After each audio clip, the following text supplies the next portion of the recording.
सिद्धाननत्वार्धादिच चतुर्थाराधनाफलं क्रमेणाहं ध्रुवं पश्ये स्वस्वरूपोपलब्धये।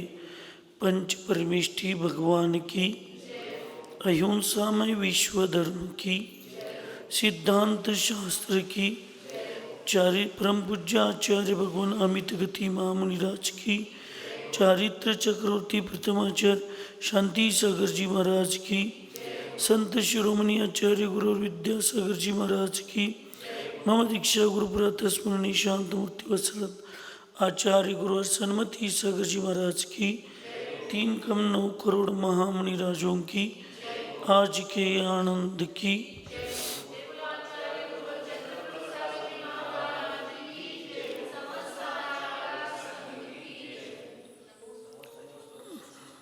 आचार्य भगवंत अमित गती महामुनिराज मरणखंडिका या ग्रंथामध्ये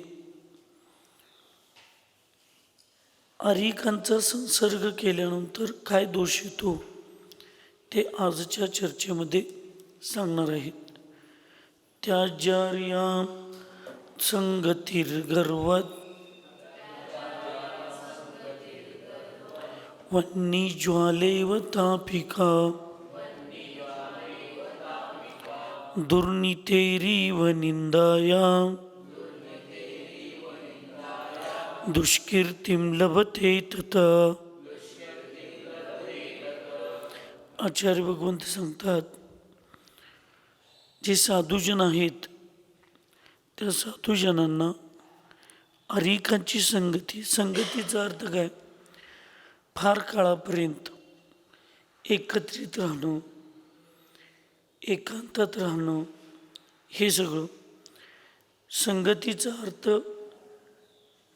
ते सर्वताच त्याज्य असतं. तर मग मुनी, आर्यिका, श्रावक, श्राविका या चतुर्विध संघाची व्यवस्था राहिली नसती. तर इथं सांगतात, साधुजनों को आर्यिका की संगति नहीं करनी चाहिए, क्योंकि यह संगति विष सदृश, प्राणनाशक और अग्नि की ज्वाला सदृश संतापकारी है.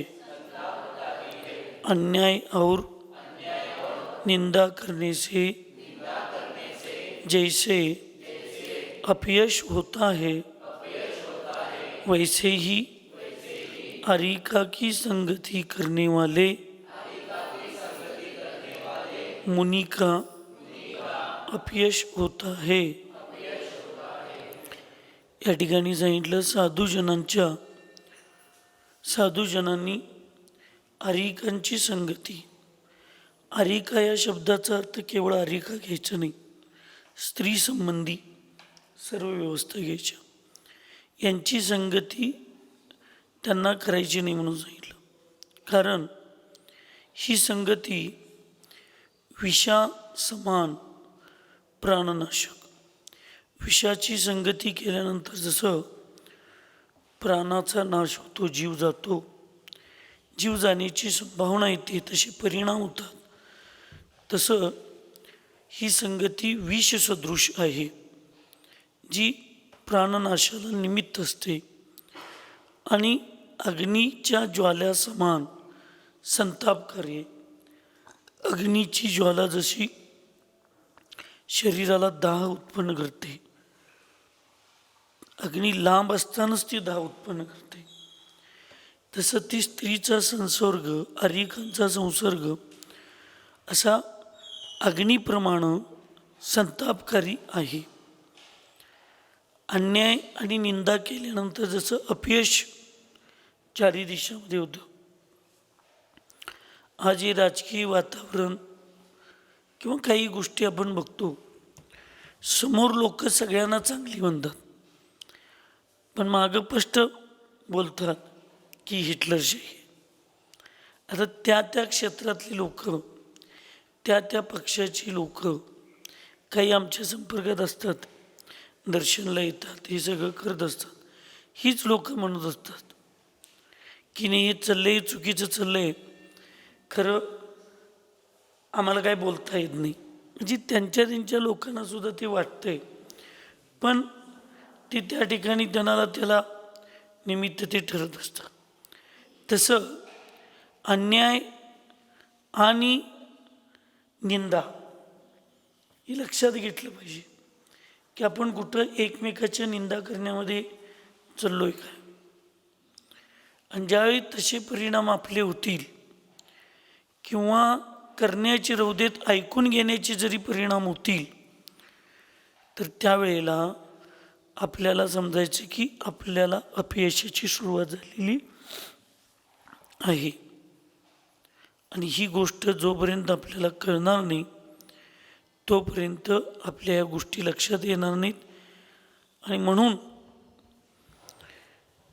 कुणावर तरी अन्याय करणं आणि कुणाची तरी निंदा करणं, आचार्य तर म्हणतात निंदा करणाऱ्यापेक्षा निंदा ऐकणारा महादोष आहे. हे सगळ्यांनी लक्षात घ्यायला पाहिजे. त्यामुळं एकमेकांच्या बद्दल आणि जी लोक कुणी असू देत,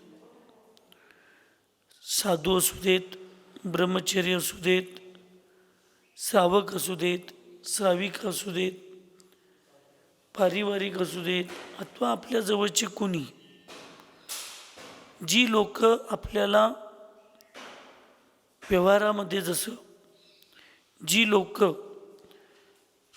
घर फुटण्याचा प्रयत्न करत असतात आणि एकमेकाच्या परिवारातल्या एकमेक सदस्याच्या विरुद्ध आपल्याला शिकवण्याचं कार्य करत असतात, ती लोक परिवार फोडण्यासाठी निमित्त असतात. तसं साधूंच्या संघामध्ये जी लोक येऊन एकमेक साधूंच्या बद्दल निंदा, विरोधात्मक चर्चा करतात, ती लोक असंयमीच आहेत. त्यांचा लय विचार करायचा नाही. पण आपण लोक संयमी आहे की नाही? आपल्याला हे लक्षात आलं पाहिजे की हे माझं आणि माझ्या संघाचं नुकसान करण्यासाठी हे माझ्याजवळ यायला लागलेत. आणि आपण बसून जर ते ऐकत बसलो आणि आपण जर परत त्यांच्याबरोबर त्याच गोष्टींची चर्चा करायला लागलो, तर आपण आपल्या स्वतः पायावर कुऱ्हाड म्हणून घ्यायला लागलो. शेख चिल्ली, लाकूड तोड्या शेख चिल्लीची गोष्ट होती लहानपणी, म्हणजे आम्हाला शाळेत होती की तो लाकूड तोड्यात ज्या फांदीवर बसतोय तीच फांदी तोडायला चालू करतोय. त्याला मग सरांच्यासारखा एक शहाणा माणूस येतोय आणि तो म्हणतो, यार तू ज्याच्यावर बसलायस तीच तोडा लागलायस, लाकूड तोड्या मी आहे काय तू आहेस? सर म्हणतात तू आहेस. मग मला जास्त कळते का तुम्हाला यातलं? बरोबर, तुला काय करायचं कर, तू खाली पडणार आहेस हे सांगतात, तरी पण त्याचा अहंकार त्याला ते करून देत नाही. एक 5 मिनिटानं तो खाली पडतोय, त्यावेळी तो म्हणतोय मी 5 मिनिटानंतर खाली पडणार होतो. हे सरांना अगोदर कसं कळलं? म्हणजे सर खरोखर ज्योतिषशास्त्री आहेत, भविष्य सांगणार आहेत. ह्याला भविष्य सांगणारी कोणाला कशाला लागते? त्याला फक्त विवेक लागतं. मग तो पळत पळत जातो हुडकत, सर गावतात थोड्या अंतरावर. सर म्हणतात, बाबा हे सामान्य लॉजिक आहे की तू जिथं बसलायस तीच फांदी तोडा लागलायस, ह्यात भविष्य ज्योतिष हे काय लागत नाही. नाही, तुम्ही फार मोठे भविष्यकार आहे, फार मोठं भविष्य. आता सर पण शानेच होते, ते आता असल्या लोकांच्यापासून आपल्याला आता सुटायचं आहे म्हणल्यावर ते म्हणले बरं ठीक आहे. मग त्याच्या इथं एक दोरा बांधतात आणि म्हणतात ते दोरा जोपर्यंत तुझ्या इथं आहे तोपर्यंत तू जिवंत आहेस, ते तुटला की तू मरणार आहेस, एवढं लक्षात ठेवायचं. मग ते बरोबर आता दोराच आहे, त्याची मर्यादा फिक्स आहे. ते आंघोळ करताना येणं त्यानं घामानं भिजल्यानंतर एक महिन्यात 1.5 महिन्यात ते काय होते, लाकूड वगैरे उचलायला जाताना ते दोरा तुटतोय. दोरा तुटल्याबरोबर मी मेलो म्हणतोय, ती पडतोय. कारण त्याला काय सांगितलं होतं, दोरा तुटला की मरणार. ऐकायला काय म्हणून लई ज्योतिषशास्त्र जे लई ह्याच्यावर असतात का नाही, त्यांच्या लई नादाला लागायचं नाही. नाहीतर ते कधी तर आपला घात करायला आणि घाताला निमित्त होतात, लक्षात ठेव. मला शिकवायला लई जण तयार आहेत, कारण मी शिकत नाही. म्हटलं सरळ सागर एकटं शिकायला लागलेत, शिकू देत. कुठल्या तर गोष्टीसाठी शिष्य पुढं पण जायला पाहिजे की. मग त्यांनी शिकू देत म्हटलं. आपण त्यांना विचारायचं, त्यांना पण वाटलं पाहिजे कधी तर गुरु आपल्याला विचारतात म्हणजे आपण पण काय बारका आहे काय, असं कधी तर वाटायला पाहिजे. पण हे पचवायला फार मोठी ताकद लागते. सिंहिणीचं दूध सामान्य पात्रात जसं टिकत नाही, तिला सुवर्ण पात्रच लागतं, तसं ज्योतिष, तंत्र, मंत्र या विद्या आहेत, हे सामान्य हृदय, कमकुवत हृदय, गांभीर्यरहित, समतारहित लोकांच्या, साधूंच्या जवळ टिकणं अवघड असते. बुद्धी भ्रमिष्ट होते. एकदा माणूस त्याच्या आहारी गेला तर हे सगळ्या गोष्टी असमाधीला निमित्त आहेत म्हणून सांगितले, लक्षात ठेव. त्यामुळे सूचना देणं आमची जबाबदारी असतं. समजावून घ्यायचं नाही घ्यायचं ती ज्याची ज्याची व्यवस्था आहे.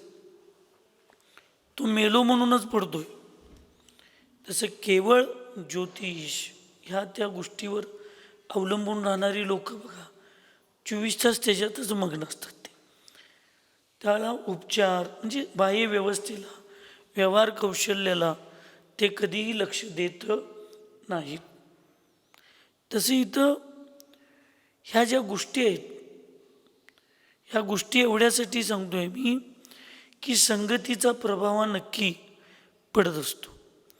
म्हणून अन्याय, इतरांच्यावर अन्याय करणं, निंदा आणि दुसऱ्यांची निंदा आपल्या मुखातून करणं, आणि कोणतरी एखाद्याची निंदा करत असेल तर ते ऐकत बसणं, आणि हे पारिवारिक विद्रोह, सांघिक विद्रोह हा स्वतःच्या बुद्धीनं फार कमी होतो, हा इतरांच्या मार्गदर्शनानं जास्त होतो. भावाभावांच्यात फार जन्मल्यापासून वैरत्व नसते, लक्षात ठेव. एक तर चुकीचे मित्र भेटले, नाहीतर चुकीची पत्नी भेटली की त्यांच्या शिकवण्यामुळं पारिवारिक विद्रोह चालू होतो.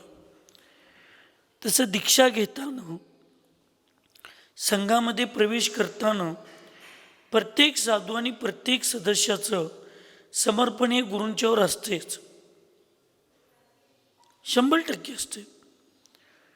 पण जसं लोकांचा संपर्क वाढायला चालू होतो, दीक्षा घेतलाय म्हणल्यानंतर गुरु ह्या नजरेनं, साधू या नजरेनं लोक आपल्याकडे यायला चालू होतात. लोक आमच्याकडे जास्त यायला चालू झाली की मग अतिपरिचय वर्जिती म्हणतात की अतिपरिचय करायचा नसतो, नसेल तर अवज्ञा व्हायला चालू होते. मग ह्या गोष्टी ज्या वेळेला मग तिकडच्या इकडच्या चर्चा चालू होतात, त्यावेळी मग आपल्या पारिवारिक म्हणजे सांघिक एकमेक साधूंच्या बद्दल मनामध्ये विकल्प चालू होतो, आणि तो विकल्प चालू झाला की मग ते विद्रोहामध्ये रूपांतर होतं, आणि तोच विकल्प विद्रोह एक दिवस विग्रहाला निमित्त होतो. 3 शब्द आहेत, विकल्प, विद्रोह आणि विग्रह. विकल्पानं सुरुवात होते, विद्रोह त्याला परिपूर्णतेचं स्थान देतो आणि मग आपोआप पारिवारिक सांघिक विग्रह व्हायला चालू होतो. त्यामुळं आपण कसं राहिलं पाहिजे, सगळ्यांनी ठरवलं पाहिजे. तसं हे अन्याय आणि निंदा अपयशाला जसं निमित्त आहे, तसं आरिका म्हणजे स्त्रीची फार संगती जी आहे, ती संगती करणारे जे मुनी महाराज असतात ते सुद्धा अपयशाला आणि अपवादाला निमित्त होत असतात किंवा त्यांचा अपवाद अपयश होत असतो. मग सतीशसारख्या धर्माची ज्याची सुरुवात झालेली आहे, त्या व्यक्तीच्या मनामध्ये एक प्रश्न येतो, आर्या संगति को विष और अग्नि ज्वाला तुल्य क्यों कहा है, और अपयश हो जाने से क्या हानी है. मग या आरिका किंवा स्त्रियांच्या संगतीमुळं त्यांना विष किंवा अग्नीसारखं का म्हटलेलं आहे, किंवा अपयश जर झालंच तर त्याच्यामुळं काय फरक पडणार आहे, असा प्रश्न विचारतात. तर त्यावेळेला उत्तर देतात, जैसे विष प्राण हरण कर लेता है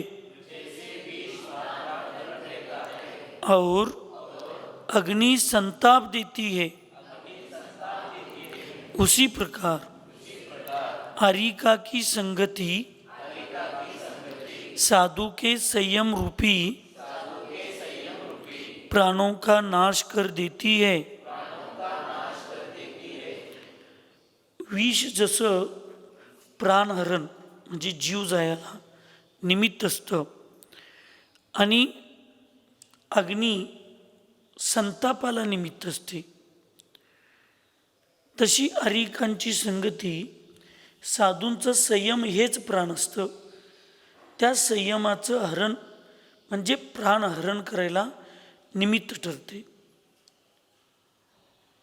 जशी संगती तशी मती, आणि जशी मती तशी भविष्यातली गती.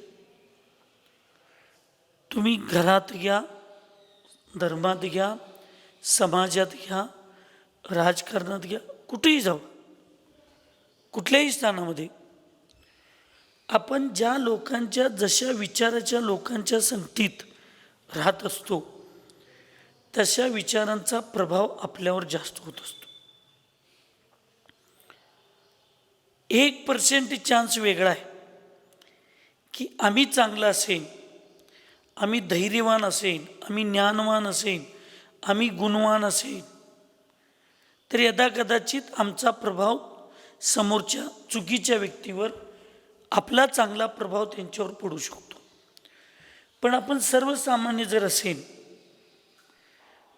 आणि समोरचा व्यक्ती दुष्ट, व्यसनी, दुराचारी प्रवृत्ती त्याच्याकडे जास्त असेल आणि जर तशा लोकांच्या संगतीत जर आपण गेलो तर त्याचा प्रभाव उलटा आपल्यावर होतो. मला फार जण म्हणतात की तुम्ही एवढं श्रवण बेळगोळमध्ये 1.5 वर्ष राहिला, पण तिथं सगळ्यांच्या संगतीत राहिला, पण तिथं राहून सुद्धा तुम्हाला हे स्त्री अभिषेक किंवा हे स्त्रियांच्याकडं पायाला हात लावून पाया पडणे किंवा ह्या ज्या काही साधूंच्या मध्ये आता दिसतात, ह्याचा प्रभाव तुमच्यावर कसा झाला नाही. त्यावेळी मी त्यांना एकच उत्तर देतोय, माझ्या गुरूंच्या विचाराचं आणि माझ्या सम्यक्त्वाचं कवच चिलकत एवढं माझ्यावर मोठं होतं की ह्या लोकांचा प्रभाव माझ्यावर झाला. आपल्या गुरूंच्या विचाराचा प्रभाव आपल्यावर ज्यावेळी सुरक्षित असतो, आपल्याला जिनवानीचा विचार ज्यावेळी आपल्यावर प्रभावित असतो, त्यावेळी अशा मिथ्या विचारांचा प्रभाव आपल्यावर काही होत नाही. म्हणून आचार्यांनी कुठलंही ग्रंथ शास्त्र वाचत असताना किमान सुरुवातीच्या दीक्षा कालातील सुरुवातीचे 5 वर्ष तरी, किती वर्ष?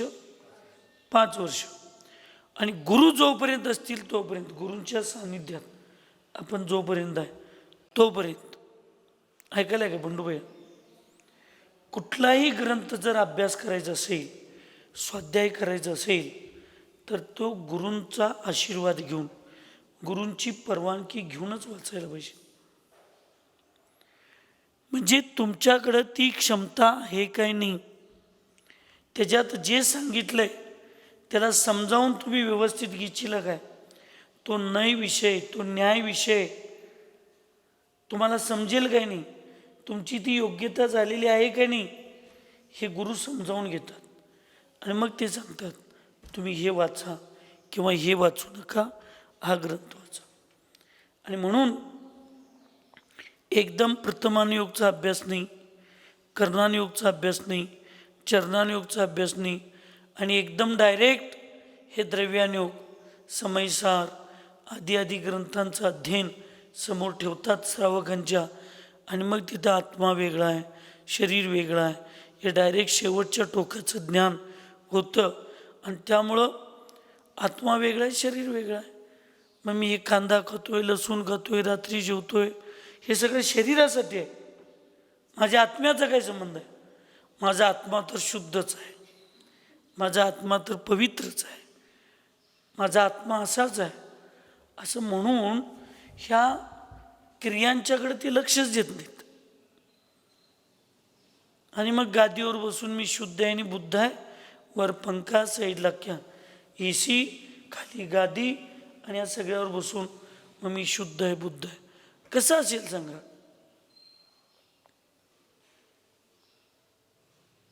तुम्ही सर आत्ता ज्या पद्धतीचे कपडे घालून आलाय, ती कपडे घालून 1-2 तास कोळशाच्या खाणीत फिरून येऊन माझ्या कपड्यावरनी एक सुद्धा डाग मी काळा पडून देणार नाही असं म्हटलं तर शक्य आहे? मला डाग लागणारच नाही असं म्हटलं तर शक्य आहे? तसे पारिवारिक या सांसारिक या सगळ्या सामाजिक जीवनाचं एवढा माझ्यावर प्रभाव आहे, माझ्यावर एवढ्या जबाबदारीचं ओझं मी घेतलोय, वास्तविक घेण्याची आवश्यकता नाही, कर्तव्य करायला पाहिजे. पण त्या कर्तव्याच्या ठिकाणी कर्तृत्व भाव माझ्याकडे एवढं झालंय, मी सर्व्हिस करून पैसे मिळवतोय म्हणून हे सगळे जगतात असं नाही, त्यांचं पुण्य आहे म्हणून ते माझ्यापाशी जगतात, हे वास्तविक आहे. आम्ही तुम्ही कुणाला जगू शकत नाही. मग तुम्ही जन्मायच्या अगोदर तुमचे आईवडील उपाशी होते, तुम्हाला नोकरी लागायच्या अगोदर तुमचे आईवडील उपाशी होते, आणि तुम्ही नोकरी लागल्यावरच तुमचे आईवडील जगा लागलेत, असंच त्याचा अर्थ होतो. तुम्ही नोकरी करून मिळवायला लागलाय म्हणून तुमची बायको जगते, नाही तर तुमच्याशी लग्न व्हायच्या अगोदर तुमची पत्नी उपाशीच होती, असं आहे. जिसने रोटी जन्म दिया है उसने कफन दिया है, जिसने पेट दिया है उसने रोटी भी दी है. हा कर्म सिद्धांत आहे, काय नसते लक्षात ठेव. मग उद्या आम्हाला काहीतरी झालं तर आमच्या घरातले पण लगी मरणार आहेत, जग राहणार आहे नाही. आज मी म्हणतोय विद्यासन्मती दास सेवा संस्था मी आहे म्हणून ती चालल्या, उद्या अचानक मला काहीतरी झालं तर संस्था बंद पडणार आहे? काय नाही लक्षात ठेव. कोण ना कोण तर त्याचा वाली असतोय, आणि जर खरोखरच पाप कर्माचा उदय असेल तर मी ते असताना पण बंद पडेल, आणि खरोखर समाजाचं जर पुण्य असेल तर मी गेल्यानंतर सुद्धा ती चालणार आहे. चालवायचं आणि बंद करायचं हे कर्तृत्वभाव असता कामा नये. फक्त कर्तव्य आहे, माझी जबाबदारी आहे, माझं कर्तव्य आहे, ती जाता जाता मला पार पाडायची. अशा भूमिकेत ज्यावेळी आपण असतो त्यावेळी मग आपल्याला हे सगळं काय करत नाही, संतापजनक वाटत नाही. नसेल तर कर्तृत्व बुद्धी केलो, मी आहे म्हणून संघ आहे. मग तुमच्याजवळ माझ्याजवळ यायच्या अगोदर या सगळ्यांची व्यवस्था नव्हती? मी गेल्यानंतर यांची व्यवस्था थांबणार आहे? नाही. मी असू दे नसू दे, त्यांचं जसं पुण्य आणि पाप आहे, तुमचं जसं पुण्य आणि पाप आहे, आणि समोरच्या व्यक्तीच्या मार्गदर्शनाला तुम्ही किती समर्पित वृत्तीनं स्वीकारणार आहे, त्याच्यावर तुमचं आणि माझं सुख आणि दुःख, पुण्य आणि पाप अवलंबून आहे. आचार्यजींच्या संघात तर 150, 200, 250, 200 आरिका उद्या. आचार्यजी जेवढ्या पुरतं बोलवायचे, 8 दिवस ठेवून घ्यायचं, त्यांच्या जबाबदाऱ्या सांगायच्या, प्रायश्चित्त वगैरे द्यायचं, चला तुमच्या मार्गाला लागा. एवढं असून आचार्यजींना कधी संताप झाला नाही. आमच्याकडं 2-4 असतात तर आम्हाला त्रास होतोय का? आमच्याकडं कर्तृत्व बुद्धी आहे. तुमच्या घरात 1-2 स्त्री आहेत तर तुम्हाला ताप होतो एवढा का? कर्तृत्व बुद्धी आहे. माझ्यामुळं काही नाही, माझी जबाबदारी आहे, कर्तव्य आहे, माझं कर्तव्य मला करायचं आहे. कोण कोणाच्यात काहीही बदल करू शकत नाही. बदल करून घेण्याची इच्छा जर माझ्यात असेल तर माझे गुरु मला निमित्त ठरणार आहेत. माझ्यातच मला बदल करून घेण्याची इच्छा नसेल, माझे गुरु काय साक्षात भगवान जरी आले तरी माझ्यात बदल काही होऊ शकत नाही. आमच्या जवळ उदाहरण आहे ती सगळी.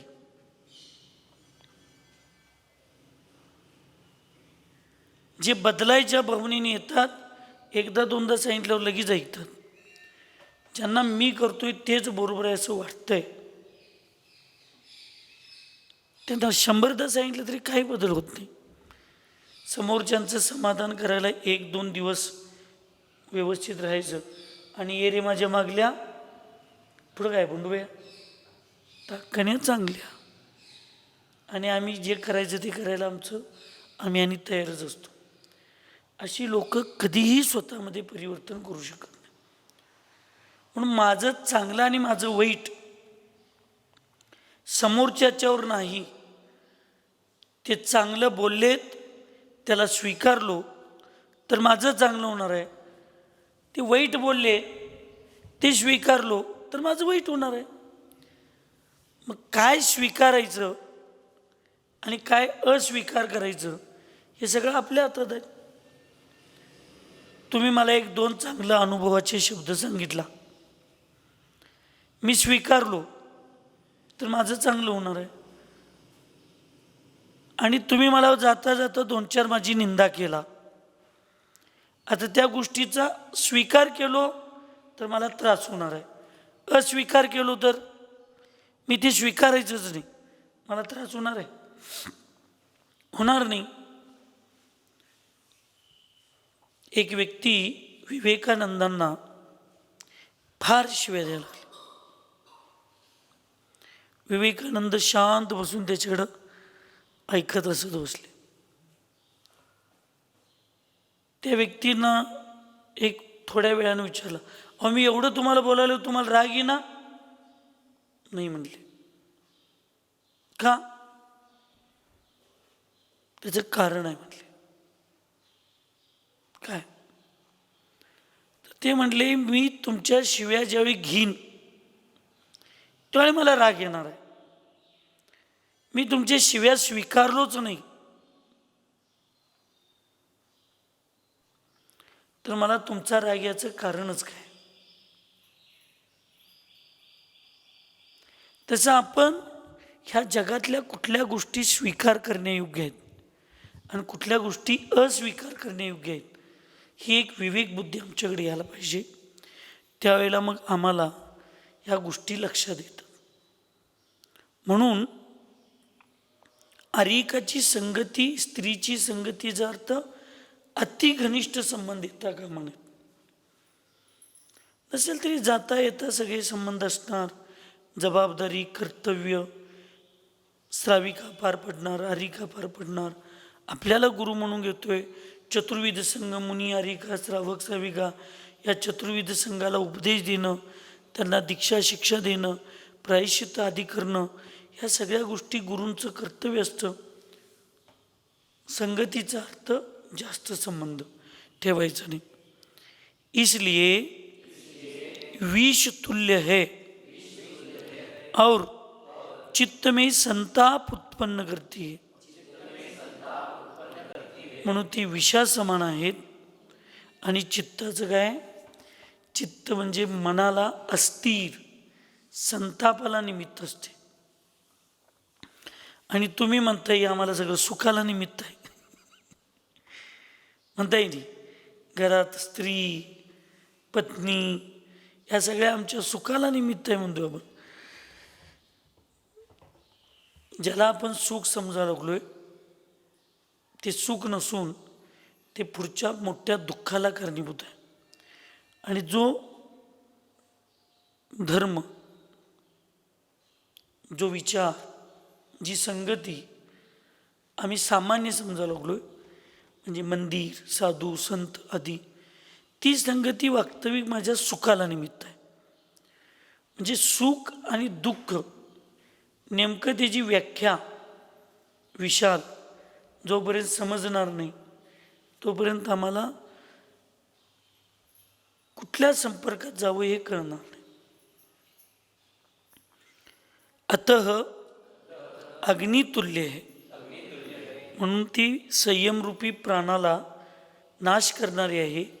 म्हणून ती विषासमान आहे.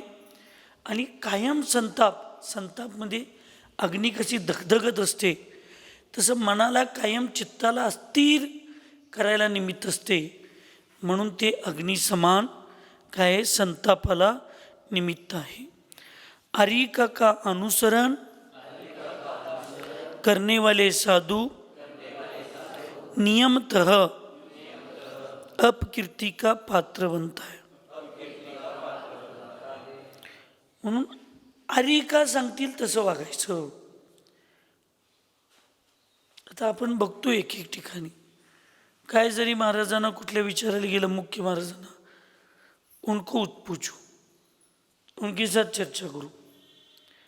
आचार्य आम्ही आहे काय तुम्ही आहे, म्हणजे या हरिक आहेत.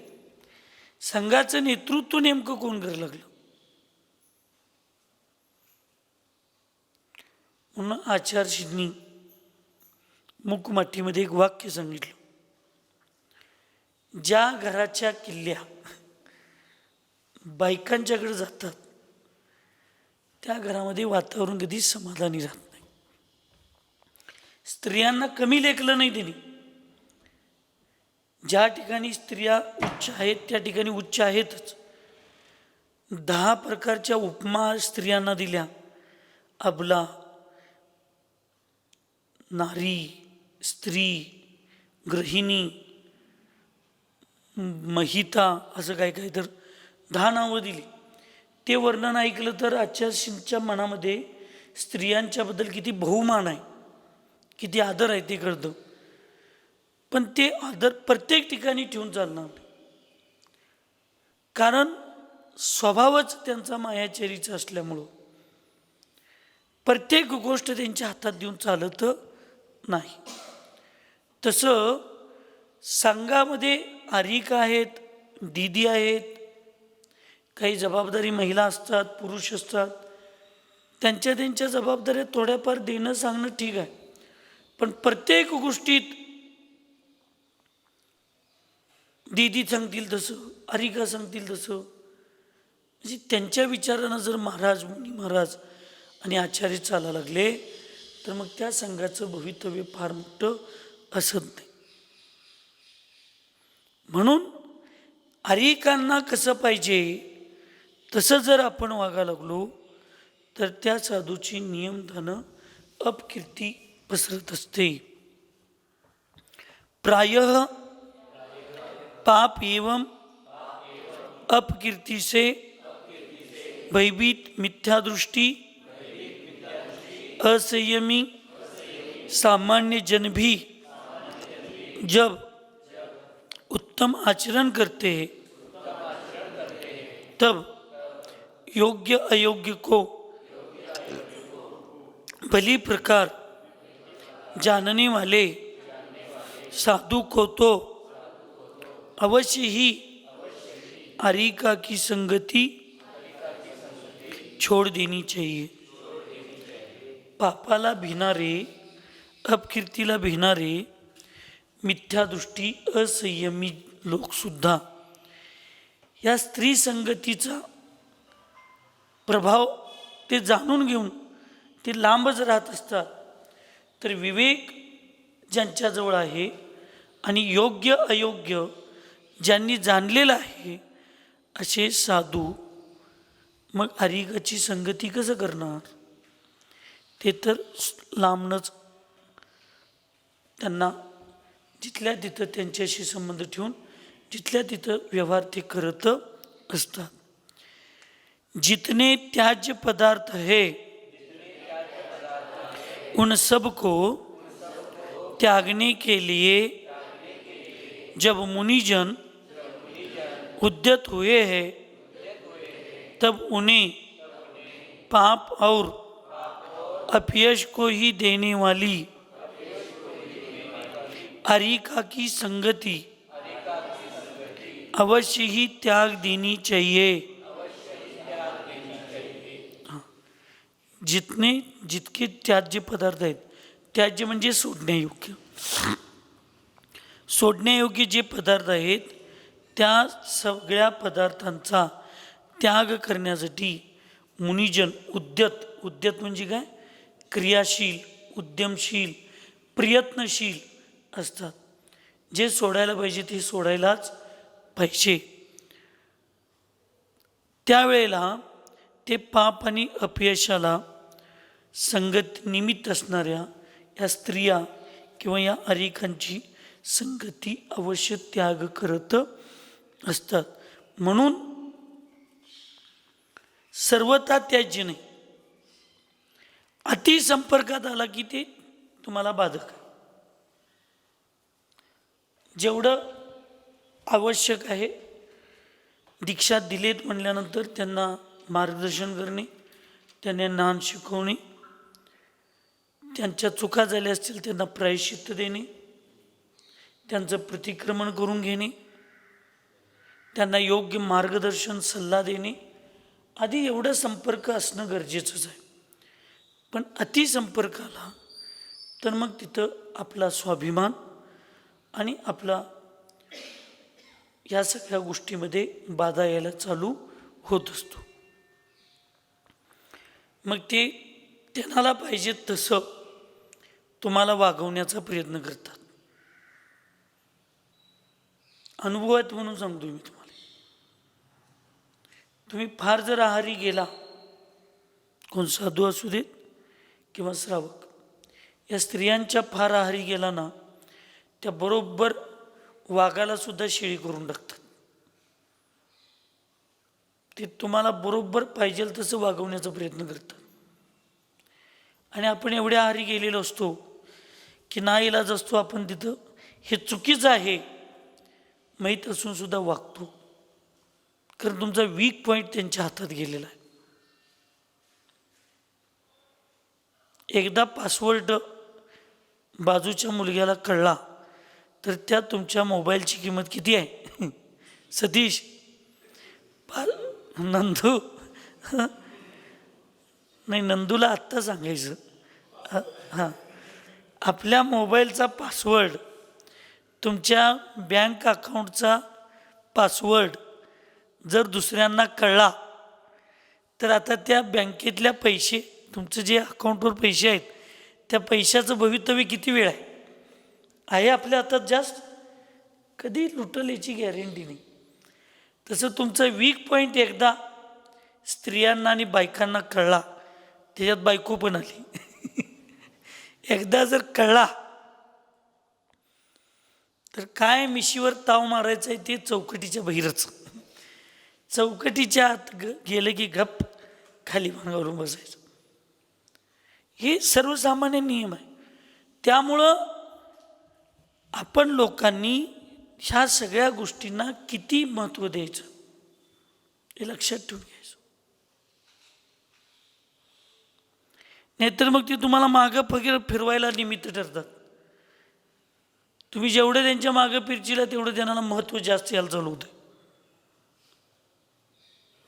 म्हणून साधूंनी आपल्या संघाचं अस्तित्व, भवितव्य किंवा आपल्या संघाची काही व्यवस्थापना, संघ व्यवस्थापन जे आम्ही करू शकत नाही, ठीक आहे, संघाची काही व्यवस्थापन, चौका, इकॉनॉमिकल व्यवस्था, काही बाहेर गोष्टी संपर्क करायचे असतात, त्या गोष्टी ह्या लोकांच्या हातात देणं आवश्यक आहे, कारण ते आम्ही करू शकत नाही.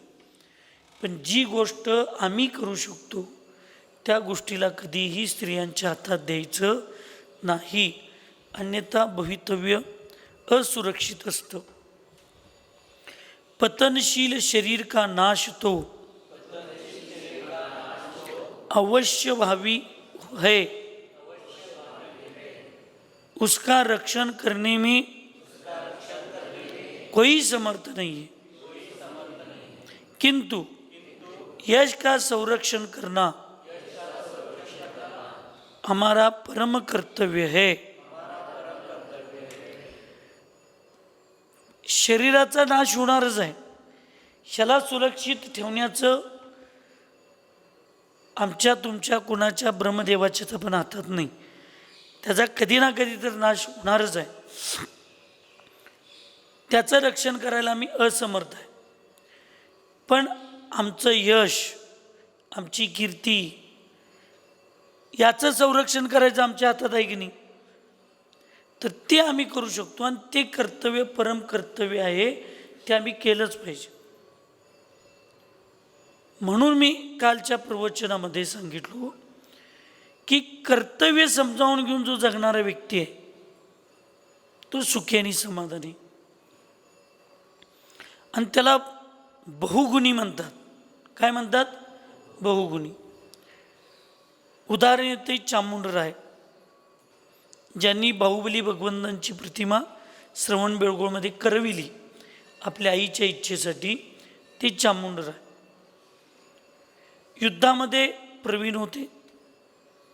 युधिष्ठिर घ्या, युद्धकलेमध्ये प्रवीण होते, आई वडिलांचा आदर करण्यामध्ये प्रवीण होते, आपल्यापेक्षा अन्य वडीलधाऱ्यांचा आदर करण्यामध्ये त्यांचं प्रावीण्य होतं, भगवंतांची पूजा भक्ती गुरु सेवा करण्यामध्ये त्यांना प्रावीण्य होतं, सगळ्या गोष्टी त्यांचं प्रावीण्य होते. एक श्रावक म्हणून ज्या सगळ्या गोष्टी करायला पाहिजेत. तुम्ही केवळ धर्मात प्रावीण्य असून तुम्हाला चालणार नाही, कारण तुम्ही संसारी आहे, गृहस्थी आहे. तुम्हाला संसार सुरक्षित चालण्यासाठी आई वडिलांच्या ठिकाणी आई वडिलांचं पुत्र म्हणून कर्तव्य करणं, पत्नीच्या समोर गेल्यानंतर पती म्हणून कर्तव्य पालन करणं, मुलांच्या समोर गेल्यानंतर पिता म्हणून त्यांचं कर्तव्य पालन करणं, समाजात गेल्यानंतर एक श्रावक म्हणून त्याचं कर्तव्य पालन करणं, भगवंतांच्या पुढे गेल्यानंतर भक्त म्हणून त्याचं कर्तव्य पालन करणं, गुरूंच्या समोर गेल्यानंतर शिष्य म्हणून एक योग्य कर्तव्याचं पालन करणं. ह्या सगळ्या गोष्टीमध्ये आपण काय पाहिजे? प्रावीण्य पाहिजे, तर आपण परिपूर्ण योग्य झालो. नुसताच आम्ही धर्म करायला प्रावीण्य आहे आणि संसार पारिवारिक कर्तव्य करायला आमच्याकडे जर कमतरता असेल तरी आमचा पराजय आहे. आम्ही प्रपंच फार चांगलं करतो पण धर्माकडे आमचे लक्ष नाही तरी आमचा पराजय आहे. आमचा पैसा आम्ही सांसारिक पाप कार्यासाठी आणि अन्य सगळ्या गोष्टीसाठी आम्ही लाखो करोडो रुपये खर्चतो, पण पारिवारिक आणि धर्म कार्यासाठी आम्ही त्यातलं मूठभर सुद्धा द्रव्य आमचं खर्चायची आमची मानसिकता नाही. मग काय? मग आमच्या द्रव्याचा उपयोग आम्ही कसा करून घ्यायला? फार विचार करण्यासारखी गोष्ट असते. म्हणून काल प्रवचनात सांगितले की देव दर्शन त्याचं फळ 5 मिनिटाचं काम असते, पूजा करायचं जरी ठरवलं तरी 24 तासातलं 1 तासाचं काम आहे, पण आम्हाला ते महत्त्व वाटत नाही, पण त्याचं फळ किती मोठं असतं. म्हणून देव, शास्त्र, गुरु, राजा यांच्यासमोर काल मी सांगितलं कधी मोकळ्या हातानं जायचं नसतं, तसं मोकळ्या हृदयानं जायचं असतं. ह्यांच्या पुढं जाताना काहीतरी घ्यायसाठी जायचं.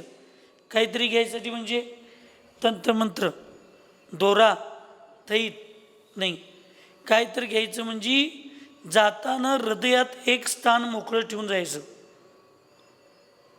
पण हात भरलेला असावं.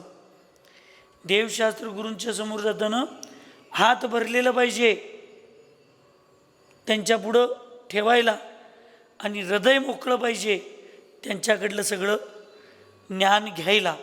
आपण काय करतोय, आम्हाला लई कळतंय हे आमचं हृदय भरून तिथं जातोय शानं होऊन, आणि भिकाऱ्यासारखा हात मोकळं घेऊन जातोय, काहीतरी द्या, काहीतरी द्या, काहीतरी द्या.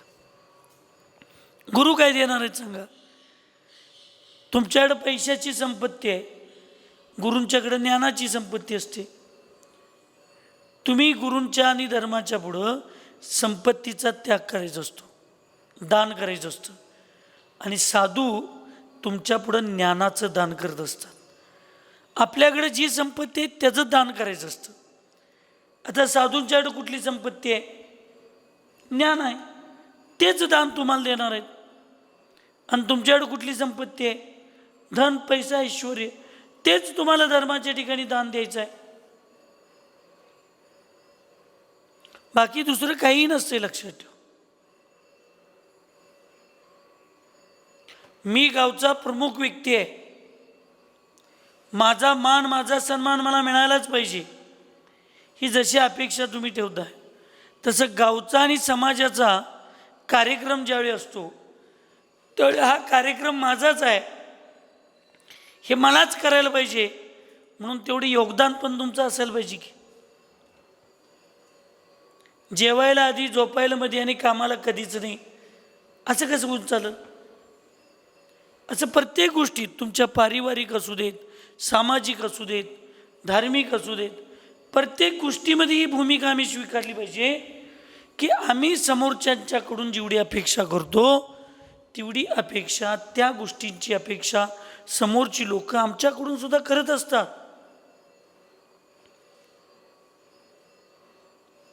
म्हणून काही तरी त्याग केल्याशिवाय काहीतरी मिळत नाही. 4 दाणं टाकल्याशिवाय पोतभर मिळत नाही. बिन टाकता तुम्ही जर मागत बसला तर कधी तुम्हाला आम्हाला काही मिळणार. मोकळ्या हातानं जायचं नाही याचा अर्थ काय असतो? याचा अर्थ प्रकाशदा असं असतं की एक जनरली म्हणतात, तुम्ही त्याचं पालन पोषण व्यवस्थित केलं तर ठीक आहे, नसेल तर हे दत्तक गेलेलं आणि फुकट मिळालेलं असतंय ते पचत नाही म्हणतात. तुमच्या पिढीला पचलं तर पुढल्या 2 पिढीला कधी पचत नाही. केव्हा पचत नाही ते? की ज्यांचं आम्ही घेतो त्यांची सेवा, त्यांची शुश्रूषा, त्यांना समाधान आणि आनंद आम्ही द्यायला कमी पडलो तर ते शक्यतो आपल्याला पचत नाही. पण ते त्यांना तेवढंच दिला तर ते तुम्हाला वरदानसुद्धा ठरत असतं. तसं आपण भगवंतांच्याकडं भरपूर घेतो, ज्ञान, गुण, सुख, समाधान घेतो, पण आपण भगवंतांना काही दिलोच नसलो तर. म्हणून मराठीत म्हणते फुकटचं काय पचत नाही. तसं तुम्ही हे चातुर्मास, तुम्ही धर्मध्यान, तुम्ही हे पंचकल्याण पूजा, विधिविधान, ह्या सगळ्या गोष्टी जे करता ते सगळं फुकट व्हायला पाहिजे म्हटला. म्हणजे आमचं काही त्याच्यामध्ये योगदान असणार नाही, पैशाचं असणार नाही, वेळ आम्ही देणार नाही, कष्ट करणार नाही, पण आम्हाला सन्मान पाहिजे. 4 लोक भिवून तुम्हाला सन्मान देतील, पण धर्म आणि कर्म या दोन्ही ठिकाणी तुमचा सन्मान शून्य असतो. कारण तुम्ही काही न देता घ्यायचा विचार केला, त्याला कधीही शास्त्रामध्ये मान्यता नाही. म्हणून भगवंतांच्या पुढे जात असताना निदान मूठभर तांदूळ, निदान एखादं बदाम, काय नसलं तर लवंग बेदानं घेऊन चढवून मगच नमोस्तू केलं पाहिजे, तर तो त्यात सन्मान असतो. तसंच चातुर्मासामध्ये आपल्याला फार चांगलं काहीतरी शिकायचं असेल, घ्यायचं असेल, करायचं असेल, तर आपल्याला सगळ्यात पहिला वेळेचं दान थोडं दिलं पाहिजे, थोडं घामाचं दान दिलं पाहिजे, आणि थोडा पैसासुद्धा आपल्याला खर्चायला पाहिजे. त्याशिवाय हे व्यवस्थापन चालणार नाही. म्हणून ह्या शरीराचं, ह्या सगळ्या गोष्टींचं नियमानं काय होणार आहे? नाश होणार आहे. आणि ज्यावेळी ते नाश होणार आहे, ते नाश होणाऱ्या वस्तूला आम्ही सांभाळत बसलो आहे, आणि जे आमचंच आहे ते नाश व्हायला लागले, तिकडं आमचं लक्ष नाही. म्हणून कर्तव्य हाच खरा धर्म आहे, लक्षात घ्या. करोडो वर्ष पूर्व जिनका शरीर नाश हो चुका है,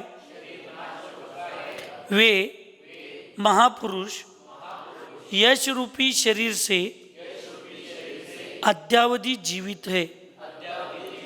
इसीलिए कीर्तिमान मानव को अमर कहा जाता है. मी मिथ्यात्वाचं पोषण करत नाही, तर एक तुम्ही व्यवहार म्हणून,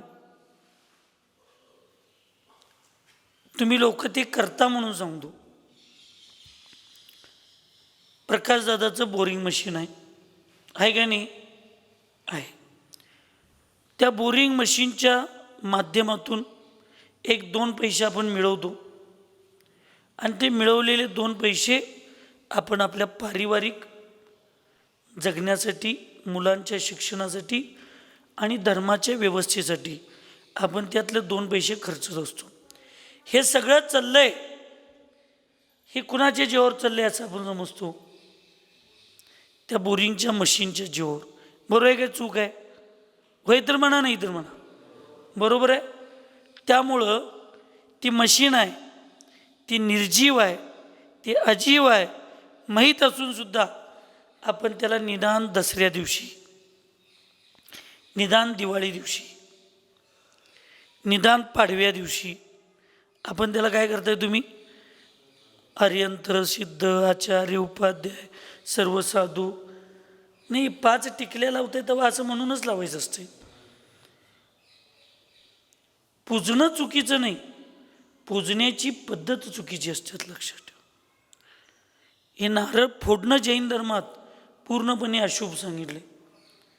तुम्ही तिथं नवदेवता भगवंतांचा अर्घ्य दिला आणि नारळ चढवला, वाढवणं वेगळं, फोडणं आणि नवदेवतांची पूजा अर्घ्य म्हणून चढवणं वेगळं. त्याच्यावर स्वस्तिक काढला, त्याच्यामध्ये ओम काढला, त्याच्यामध्ये लोकाकाचं चिन्ह काढला. ही एक पद्धत सर्वसामान्यपणे जैन धर्मातसुद्धा, कारण बरेच चक्रवर्तीनंच त्या ठिकाणी ह्या शस्त्रांच्या आधारे मी षटखंड जिंकणार आहे म्हणून त्या शस्त्रांची पूजा, याचा अर्थ त्याची शुद्धी करून त्याला एक आपण कसं गंध लावतो शुभ प्रतीक, शुभ लक्षण म्हणून, तसं त्या शस्त्रांना ते गंध लावतात. शास्त्रामध्ये तुम्ही पायाभरणी मंदिराचं करत असताना जे दगड शिला ठेवत असता, त्या शिलेला सुद्धा 5 गंधाच्या टिकल्या लावून त्या ठिकाणी त्याला शुद्धी करून तिथं ठेवतो आपण. करायची पद्धत असते, त्या पद्धतीप्रमाणे केलं तर पाप लागत नाही. पद्धत चुकली, भाव चुकले, विचार चुकले, ती पाप लागतं. एक बोरिंग मशीन किंवा एक तुमचा कुठलाही उद्योग, बरोबर आहे का नंतू? आम्हाला पोट भरायला निमित्त आहे म्हणून आम्ही त्याची पूजा करतो. पण हे बोरिंग मशीन घेण्याचं सामर्थ्य, ही तुमच्यामध्ये शक्ती, ही तुमच्यामध्ये योग्यता कुणामुळं आली? आईवडिलांच्यामुळं आली. मग मिळवून देणारं मशीन आमच्यासाठी एवढं पूजनीय आहे, तर ती योग्यता निर्माण करणारे आमचे आईवडील आमच्यासाठी किती पूजनीय असतील? बरोबर आहे का चुकीचं आहे?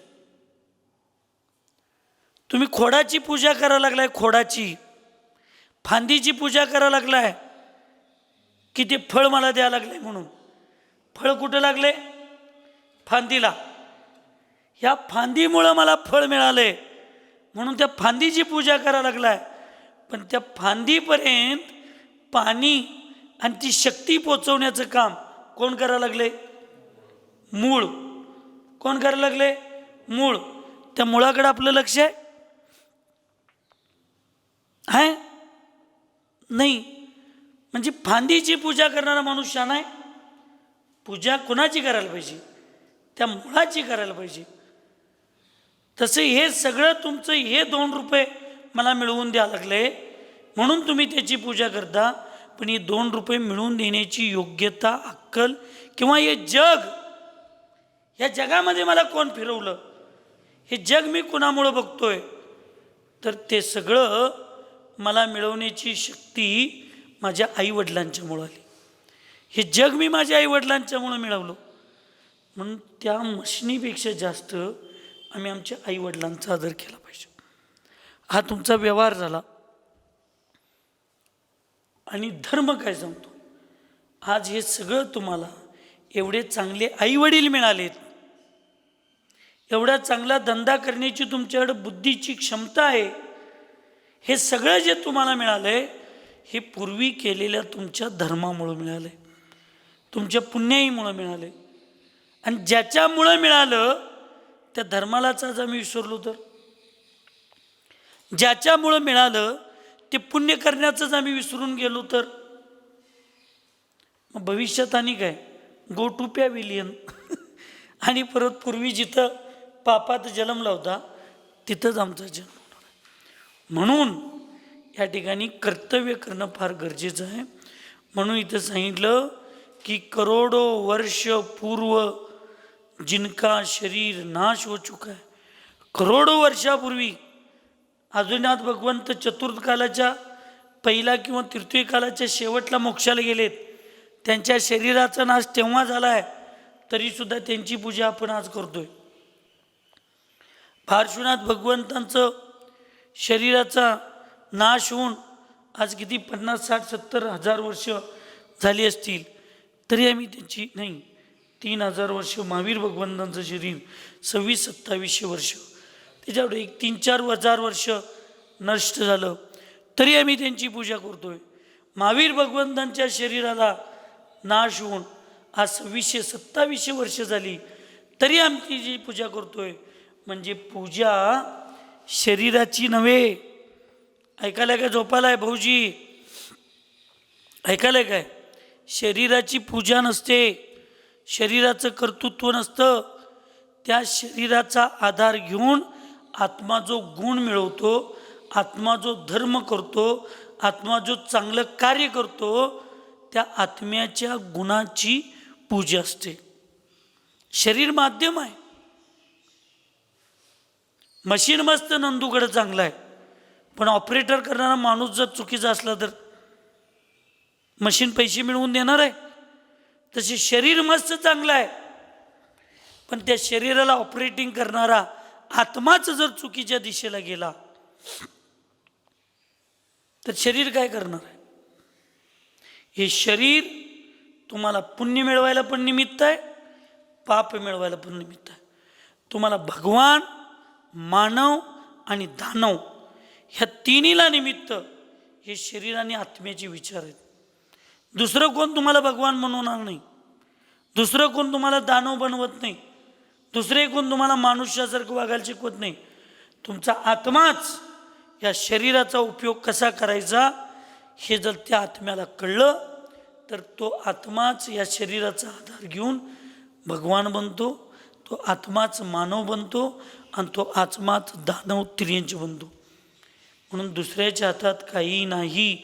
म्हणून ज्या महापुरुषांची तुम्ही पूजा करायला लागलेला आहात, आपण पूजा करतो, त्यांचं शरीर तर नाश होऊन करोडो वर्ष झालं, पण अजून त्यांची पूजा चालू आहे. ती पूजा त्यांच्या चारित्र्याची आहे, त्यांच्या गुणांची आहे. म्हणून अपयशी मनुष्य शरीर से जीवित रहते हुए भी मृतक के समान है, क्योंकि अपयश ही मानव का यथार्थ मरण है. काही लोक जिवंत असून मेल्यासारखी असतात आणि काही लोक मरून सुद्धा जिवंत असतात. आज तुम्हाला कसं जगायचं आहे ते तुम्ही ठरवा. जी पोरं आई वडिलांची समाजामध्ये चांगलं वागत नाहीत, हे त्याच्याने कशाला नाव घेतलास, तो माझ्यासाठी मेलाय, असं तुम्ही जिवंत असून सुद्धा तुमच्यासाठी आई वडील म्हणत असतील, समाज म्हणत असेल, धर्म म्हणत असेल, काही उपयोगाचंच नाही तुम्ही समाजाच्या, तर तुम्ही जिवंत असून सुद्धा मेल्यासारखं आहे. आणि तुम्ही मरून सुद्धा तुमचे काही संस्कार, तुमचे काही मार्गदर्शन, तुम्ही काही एक समाजाला दिलेली एक शिस्त जर ती पुढं चालली असेल. वीर शिरोमणी वीराचार्य बाबासाहेब कुचनुरे जाऊन आज किती वर्ष झाली? 38 वर्ष झाली. 88ला ते गेलेत, हे 26 आणि ते 12, किती वर्ष झाली? 38 वर्ष झाली. ते जाऊन सुद्धा अजून आपण त्यांचं नाव काढतोय आणि एक एक अजून त्यांचं नाव घेऊन बसलेत, तरी आम्ही म्हणतोय त्यांचं तेवढं इथं नाव आणायचं नाही. म्हणतोय बरोबर आहे का चुकीचं आहे? काही लोक मरून सुद्धा जिवंत राहतात आणि काही लोक जिवंतपणी मरतात. या चातुर्मासामध्ये या दोन्हीतला फरक समजावून घेऊन तुम्ही फक्त मेल्यानंतर सुद्धा या कुंभोजमध्ये जिवंत राहण्यासारखं काम केला तरी मनुष्य जीवन आणि हे चातुर्मास तुमच्यासाठी फायद्याचं आहे. आणि काही जिवंत असून सुद्धा मेल्यासारखी वागतात, तर हे मनुष्य जीवन आणि या चातुर्मास तुमच्यासाठी काही फायद्याचं नाही, असा नियमच होतो. म्हणून तुम्हाला मरून जिवंत राहायचं का जिवंत राहून मेल्यासारखं जगायचं? As you like, I don't know. सुखी रहे सब जीव जगत में, कोई कभी न घबरावे. वैर पाप अभिमान छोड़ जग, नित्य नये मंगल गावे. ओम नमः. सबको क्षमा, सबसे क्षमा.